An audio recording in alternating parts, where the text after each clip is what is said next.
Supreme Master Ching Hai's lectures are not a complete meditation instruction.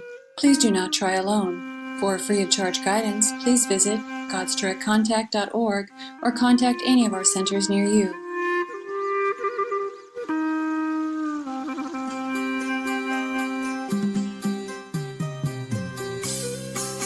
Today's episode will be presented in English with subtitles in Arabic, Aulacese, also known as Vietnamese, Bulgarian, Chinese, Croatian, Czech, English, French, German, Hindi, Hungarian, Indonesian, Italian, Japanese, Korean, Malay, Mongolian, Persian, Polish, Portuguese, Punjabi, Russian, Sinhalese, Spanish, and Thai.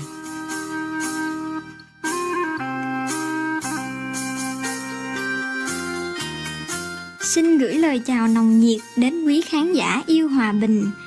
Tôi là Yến Trang, đến từ vùng cao nguyên tĩnh lặng tại quốc gia Âu Lạc, còn được biết là Việt Nam.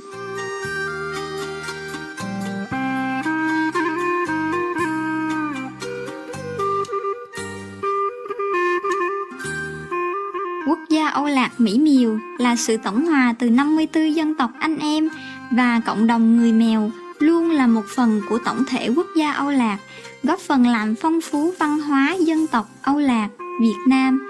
Dân tộc Mèo được biết đến với nền văn hóa phong phú, độc đáo và giàu bản sắc, đặc biệt chú trọng vào đời sống tinh thần đa dạng. Người Mèo đã thể hiện tâm hồn tự do tràn đầy sức sống cùng sự tài hoa của họ qua những bộ trang phục truyền thống xinh đẹp, độc đáo cùng màu sắc tươi tắn, sinh động.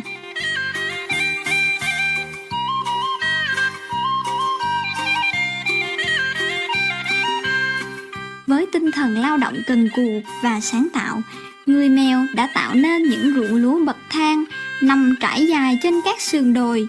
Bức tranh thửa ruộng bậc thang đặc sắc của người Mèo đã trở thành những tác phẩm nghệ thuật khiến bạn bè trong và ngoài nước thán phục. Dân tộc Mèo chúng tôi xin chúc quý khán giả thánh thiện luôn nhận được nhiều niềm vui qua lễ hội ruộng bậc thang vào mùa lúa chín của dân tộc Mèo.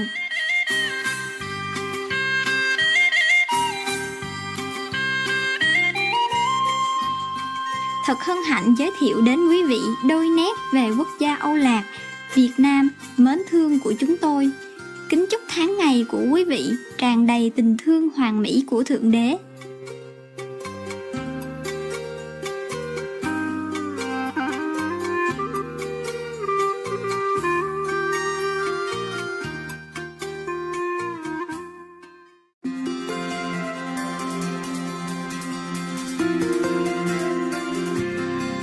Trong hơn 3 thập niên, Thanh Hải Vô Thượng Sư đã soi sáng thế giới bằng giáo lý thiêng liêng. Là một vị minh sư toàn giác, Ngài truyền đạt pháp môn Quán Âm cho những ai khao khát tức khắc tìm lại Thượng Đế tánh bên trong, hầu đạt được giải thoát vĩnh hằng trong kiếp này, khỏi vòng sinh tử luân hồi.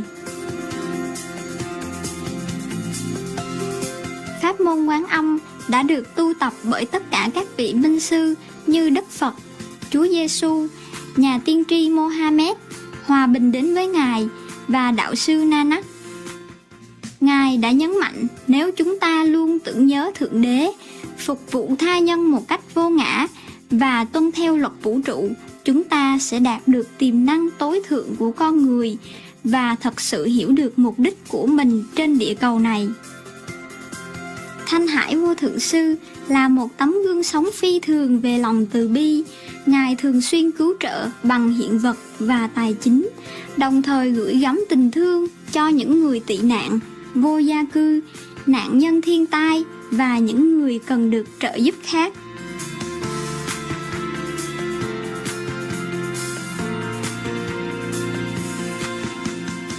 Vào năm 2006, Ngài đã nhận giải Gucci Hòa Bình, được xem như giải Nobel Hòa Bình ở phương Đông, và được vinh danh suốt nhiều năm với rất nhiều giải thưởng khác cùng những lời ngợi ca về hoạt động nhân đạo và thiện nguyện tuyệt vời của Ngài.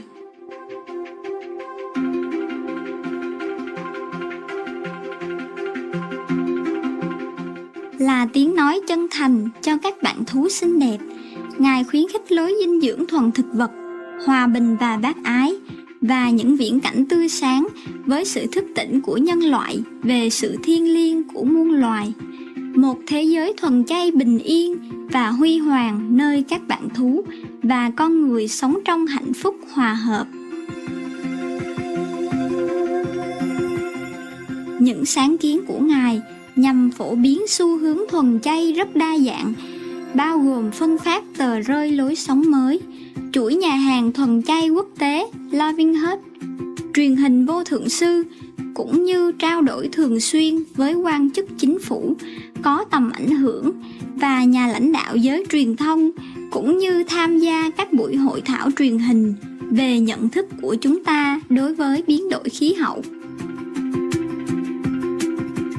Những nỗ lực của Ngài đã mang lại ảnh hưởng to lớn tới nhận thức toàn cầu về lối sống thân thiện với các bạn thú và làm sao lối sống từ ái này có thể mang đến hòa bình trường tồn giữa các quốc gia, đồng thời cứu địa cầu khỏi nạn biến đổi khí hậu. Qua nhiều năm, Thanh Hải Vô Thượng Sư đã du hành khắp thế giới, từ châu Mỹ đến châu Phi, từ châu Âu đến châu Đại Dương, và đã tổ chức hàng trăm buổi thuyết giảng trước công chúng cùng các đệ tử về nhiều chủ đề tâm linh. Hôm nay, chúng tôi hân hạnh được trình chiếu một trong những bài thuyết giảng sâu sắc với tựa đề Cứu địa cầu, ngưng sản xuất thịt, trích đoạn các buổi thảo luận của Ngài Thanh Hải Vô Thượng Sư, phần 1 của 3 phần trên giữa thầy và trò, được giảng bằng tiếng Anh.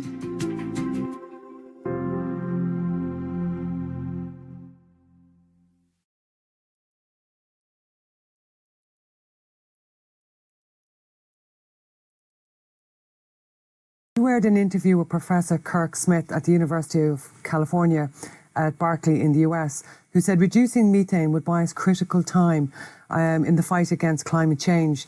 He also said that livestock were the greatest human-caused source of methane and suggested government tax meat to reduce consumption. Supreme Master, can you please help us to understand how reducing human-caused methane will cool the planet faster than reducing CO2? Scientifically speaking, methane ends its effect much faster than CO2, yeah? And its warming potential is greater than CO2. So if the methane is gone out, then we cool the planet quicker.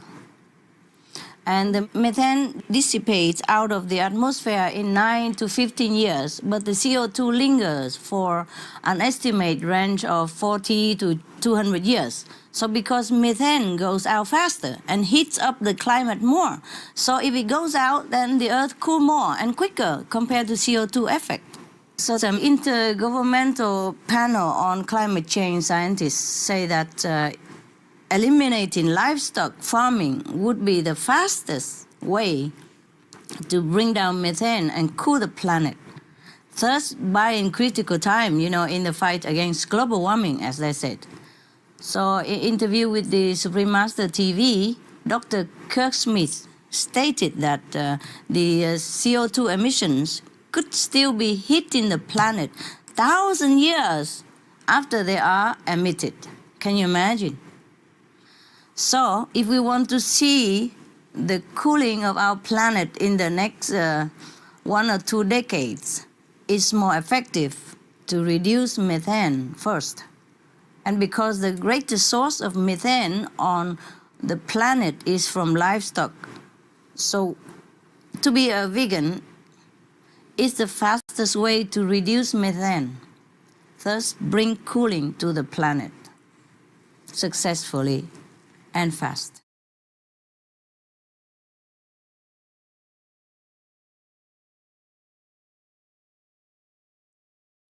Thank you so much for your work. And here in Southern California, there's a drought currently, and talking about water rationing. And what do the experts in the interviews have to say? The expert towards a lot of things. Yes. They say that California right now is headed toward the worst drought in California recorded history, the worst drought they're heading to. The Sierra Nevada mountains, which supply much of the rest of California's water, is supplying now 61% of the usual amount in this past winter season. Winter season even. We're not talking about summer yet, when it's dry. California produces 50% of fruit, vegetables, and nuts that are grown in the United States. But the U.S. government has announced that farmers will not be able to buy any water from the state. Imagine this. They supply 50% of your fruit and vegetable, but now they're not able to buy any water from the state. And their state is in the drought predicament because the main source of water for farmer is expected to go dry this year. Greenhouse gases are causing deserts to expand in California. Elsewhere as well, but now we just zoom in California, yeah? Moreover, two of the largest man-made lakes in the U.S., Lake Mead and Lake Powell, will be dry in the next decade, 2021. These lakes and the Colorado River system that fills them provide water to nearly 8% of the U.S. population. Now they're drying. They'll be completely dry soon. So, picture all this. See, Stockholm International Water Institute states that 70% of water is used by agriculture. Of that amount, a lot of it is going into planting corn and soy, and that is to feed animals, not humans. That's why we're short of water, short of food. It's a waste of precious food, not just our precious water as well. The experts also calculate that 1 kilogram of beef takes 5,000 to 20,000 liters of water to produce, but 1 kilogram of wheat takes only 500 to 2,000 liters of water. That is 1/10, 10% of the amount of water for meat, you see? At a time when we have water shortage and all the reservoirs are dwindling at such an alarming rate, we are truly afraid that even if we don't take a shower at all, it will not do much help. Because all the human uses and everything come together is only 30% of water around the world. Everything else is mostly used for meat industry, 70% of it. You see that? So even if you and I go ascetic, we don't even wash clothes. We go like the Himalaya yogis, the one who doesn't wear clothes, and we don't wash ourselves. We put ash on our body forever. It won't help the planet. Meat industry should be cut. That will help the planet. That will help to reserve our water, to refuel our lakes and our river again. That is physically and scientifically speaking. I'm not talking about the merit, the bad karmic contribution that we are doing to ourselves by harming others and torturing animals and killing them just to save our stomach. Okay? On the other hand, if we forego 1 pound of beef, we can save more water than we stop showering for half a year. Just don't eat 4 hamburgers, and you can shower half a year every day, generously. Can you imagine the big difference like that? So if we really want to save the water for the world to be able to use for our daily necessity, not to talk about future generations, then we have to change to a vegetarian diet, animal-free diet. Animal industry must be out. That's it. Thank you.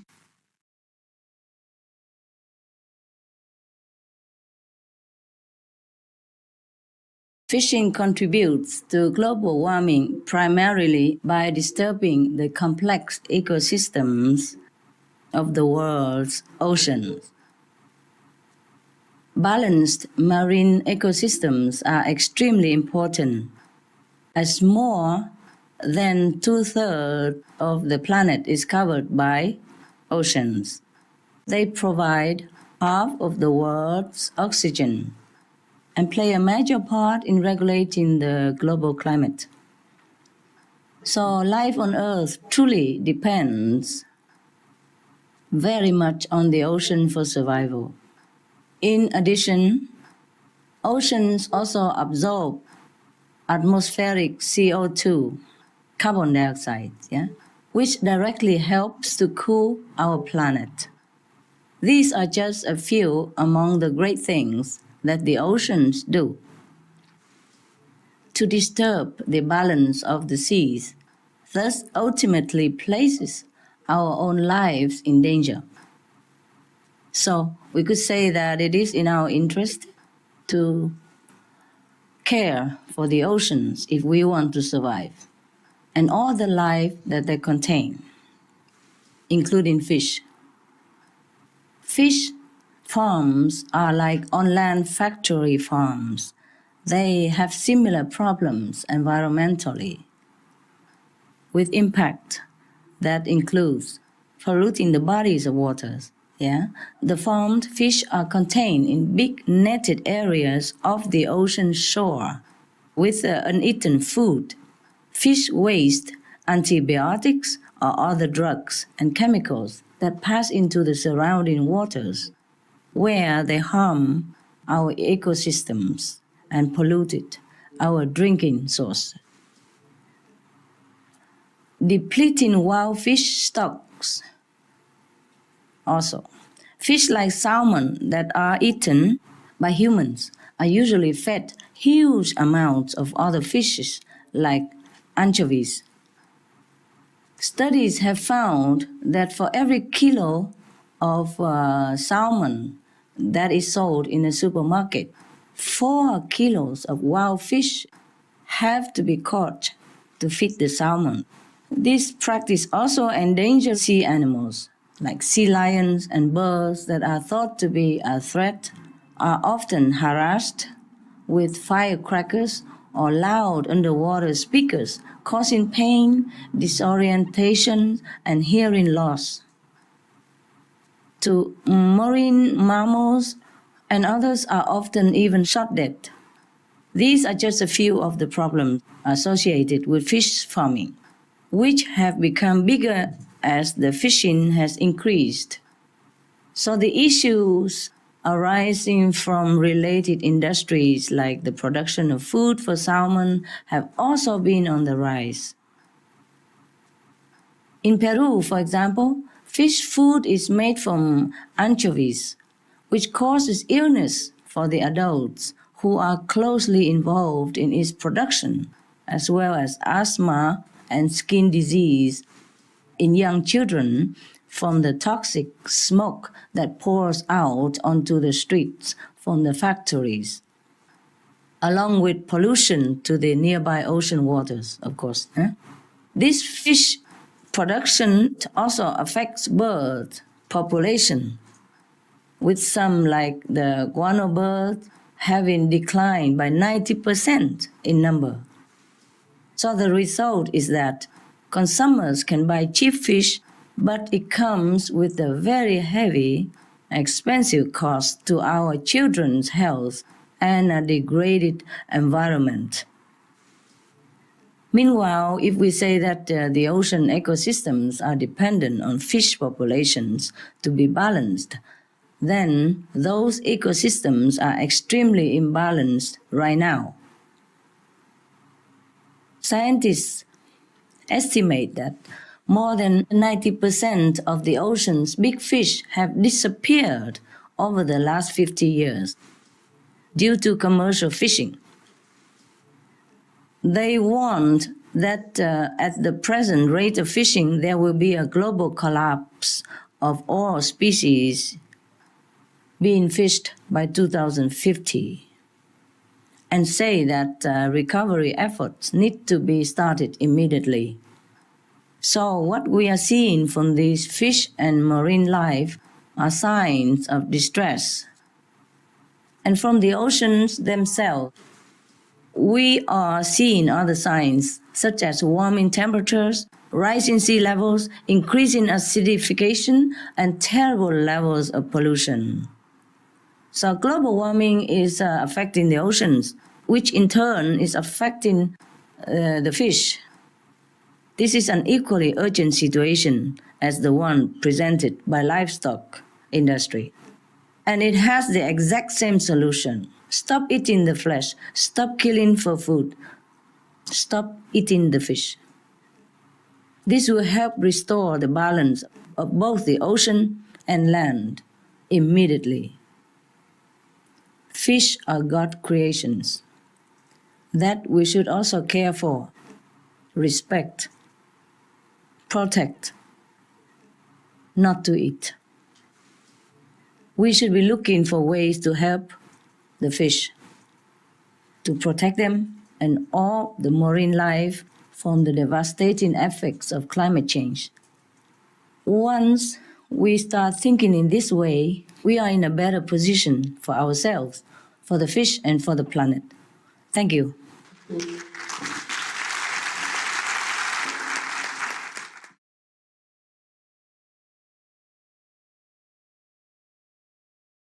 Are the recent disasters around the world somehow connected with the billions of animals slaughtered every year for human consumption?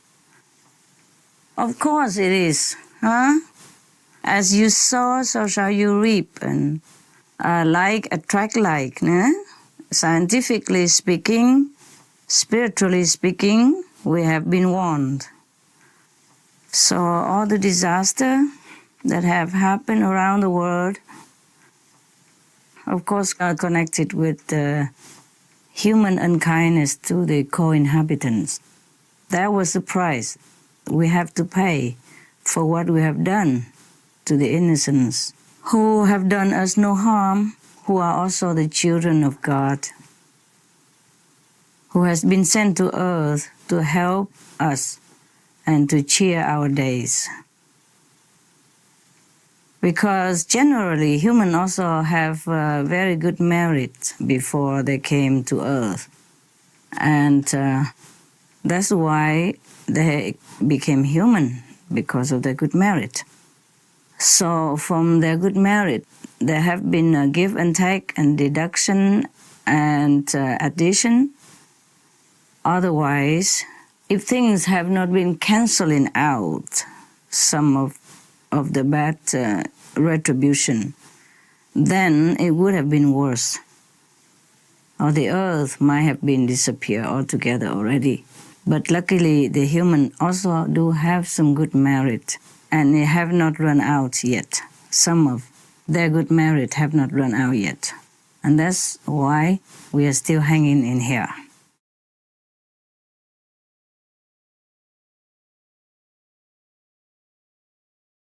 Like yesterday, I told one of my assistants, I said, we should feel very lucky that we here, still have water to drink. Oh my God, many countries in the world are short of water. Do you understand this? Just a basic thing. Nothing luxury, water. Keep getting shorter and shorter every day.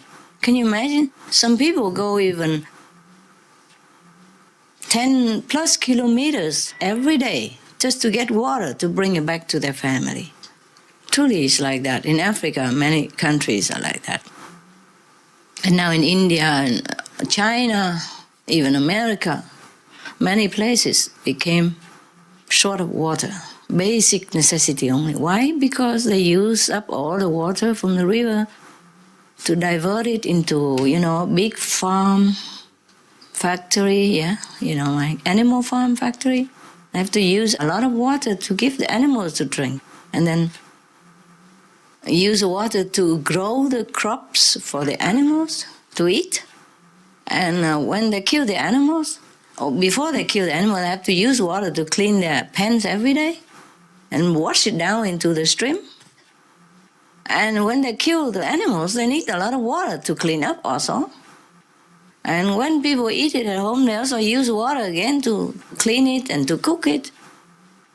So there's no end. There was enough water for all of us, plus over for everyone. We began this industry of meat diet, then everything get worse. More hospital, more medicine, more sickness, more shortage of any kind, more temperature rise, and more suffering, more disasters, more hunger, more war.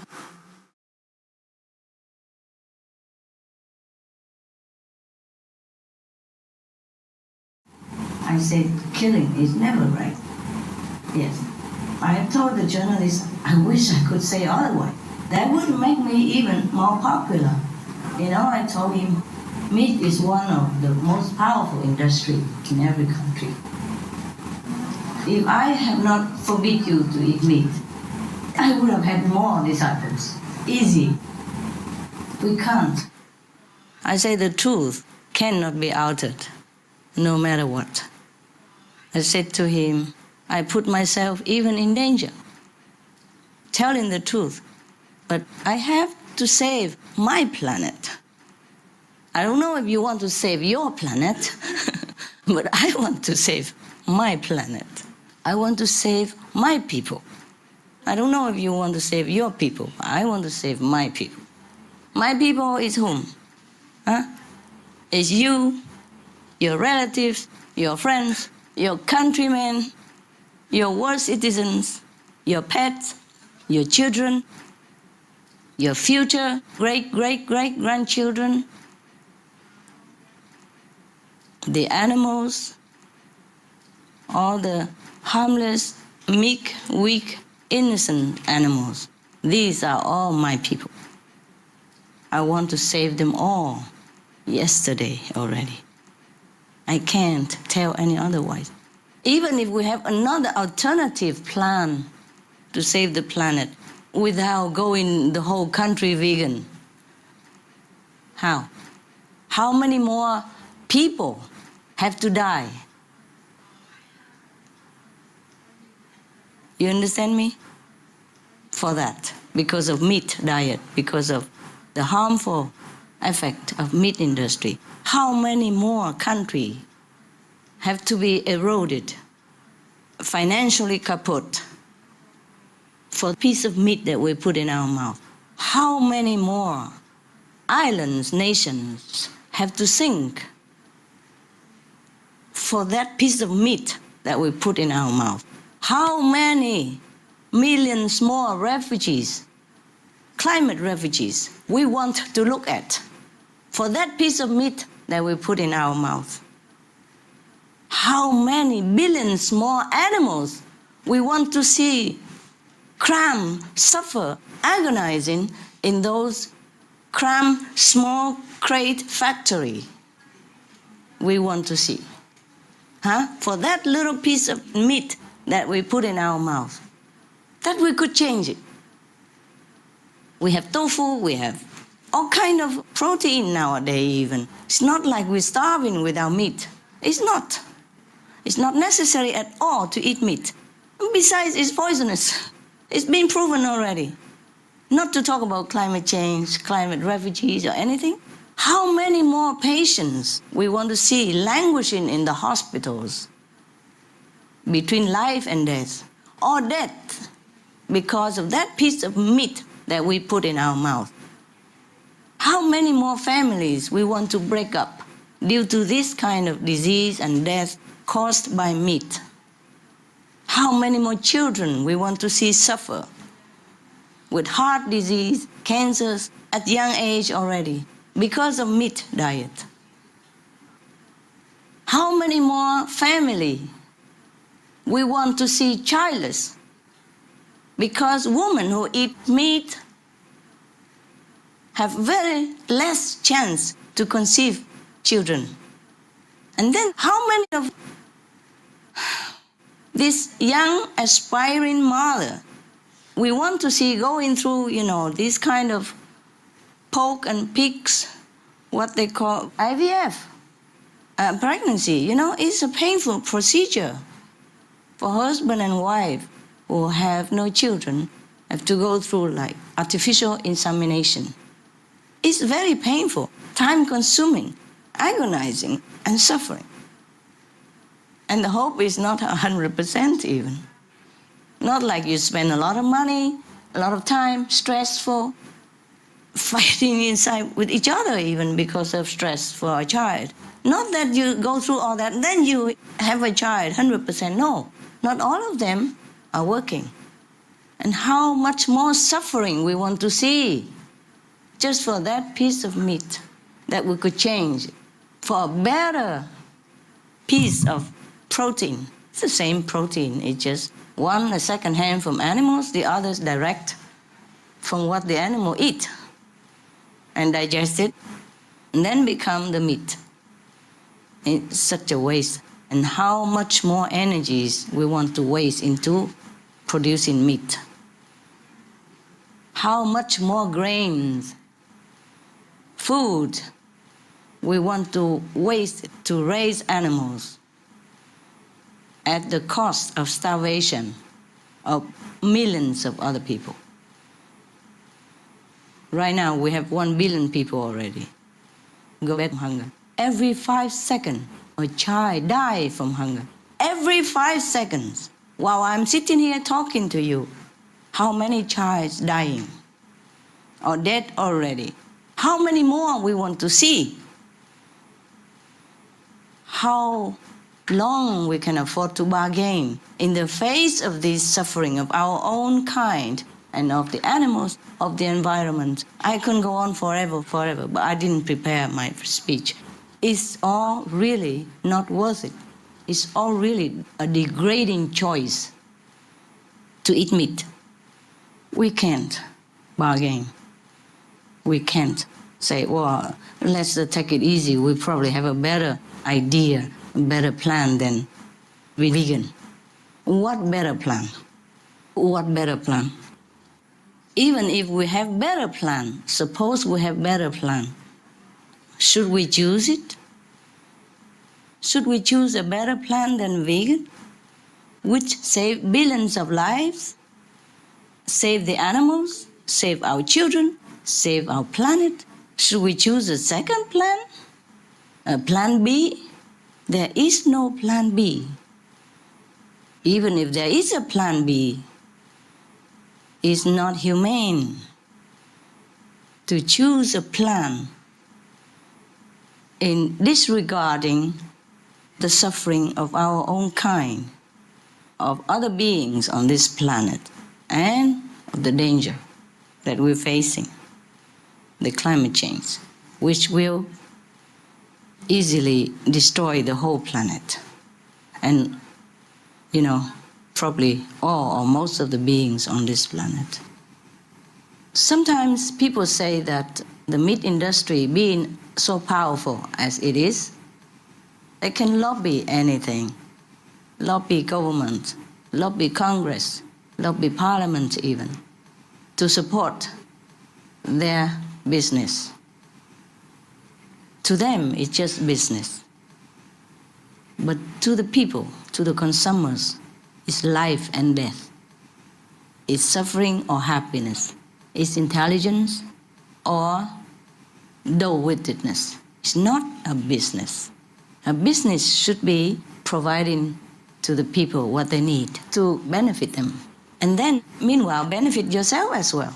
That should be a good business. A business is not to give people poison either ignorantly or purposely to cause them harm, sickness, suffering, agony in any kind, just to profit ourselves.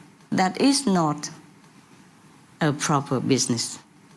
For a Christian, for a Muslim, for a Buddhist, for a Jain, for a Sikh, none of us, none of these people should do any of this kind of business. Business to kill people, business to harm people, business to kill the innocent animals, they are no good business. They are contrary to God's will. and thus we should avoid. Yes. I told you, meat industry very powerful. They can buy the government, lobby the parliament, bypass Congress. What do you think? Huh? Why there's so many advertisements about meat and milk everywhere? Even I didn't know that milk was harmful to human health until recently that we do research. And when we had mad cow disease, in those times even, they even say, oh, milk has nothing to do with mad cow disease. Milk is safe. And people believe it. How? How can you take something safe from something sick? And mad cow disease is not curable even. It's deadly. It's fatal every time. So how many more people we want to die for this piece of meat that we put in our mouth? How many children we want to kill for that piece of meat that we put in our mouth that we could even change for tofu or, gluten or any other things and still stay healthy, happy, and better even. Do you understand? This is a question we should ask ourselves. No plan B. No, never. Now that we know the truth, we just speak it out. No plan B, no compromise. Whatever we say, if it concerns to people's life, children's health, families' happiness, we have to do it wholeheartedly. Some young people die now, young people even die from flu. Imagine how their parents suffer. Imagine how their sister, brothers suffer. Some pregnant women die with full of hope in them. Hope for the child to be born in their family, to bring happiness to her husband, to the parents, to grandmother, father. Just die like that. Flu, swine flu. For the piece of meat that we want to put in our mouth, which is filthy, poisonous, bloody, inhumane. So there's no plan B. Is there? No. Okay.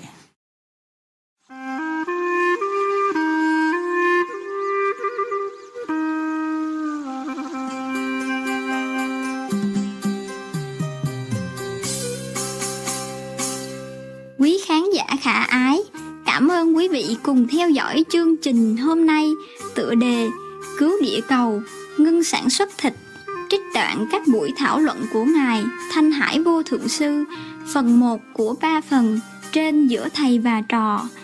Xin vui lòng giữ làn sóng truyền hình Vô Thượng Sư để xem thêm nhiều chương trình khẳng định. Tiếp theo là trích kinh Phật giáo, kinh Diệu Pháp Liên Hoa, chương 1, phần 2 của 3 phần trên lời Thánh Khải. Xin Thượng Đế là ánh sáng dẫn đạo đưa quý vị đến con đường của trí huệ và khai ngộ. May God be the guiding light that leads you to the path of wisdom and enlightenment.